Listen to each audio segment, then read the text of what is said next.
Faudrait pas oublier les vins. Les vins, oui. Porto est une ville à visiter aussi.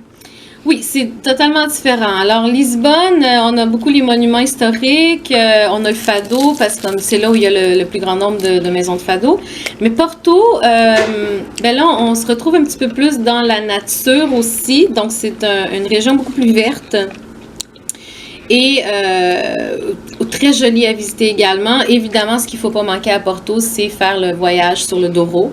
Vous pouvez visiter les vignes, vous pouvez visiter les caves à vin. Il y en a beaucoup, donc vous pouvez goûter au Porto dans toutes ces diversifications. Évidemment, c'est un endroit à ne pas manquer. Je vous suggère d'essayer la Francesinha, qui est un grand, énorme sandwich avec plusieurs genres de viande, dont le chorizo, avec un œuf frit par-dessus, puis une sauce qui ressemble beaucoup à notre sauce de la poutine, en fait. Mm-hmm. Ça remplit, mais c'est typique et vous en mangerez des très bonnes à Porto.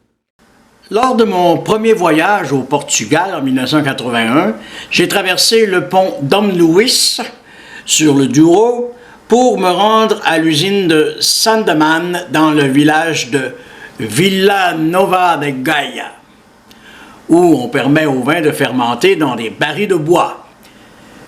À l'entrée, sur le mur, on aperçoit des marques indiquant le niveau des inondations.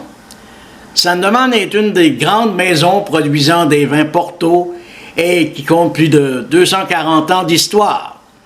On peut y faire une visite guidée et une dégustation.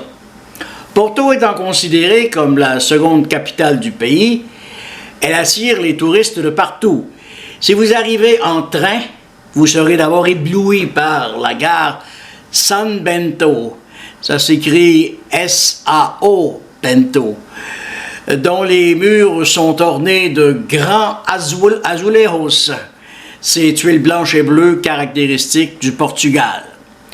Plus tard, vous avez l'opportunité d'entrer dans une librairie unique qui demande un léger prix d'entrée afin qu'on puisse circuler librement pour l'achat de livres, puisque beaucoup de visiteurs ne sont là que pour voir les lieux.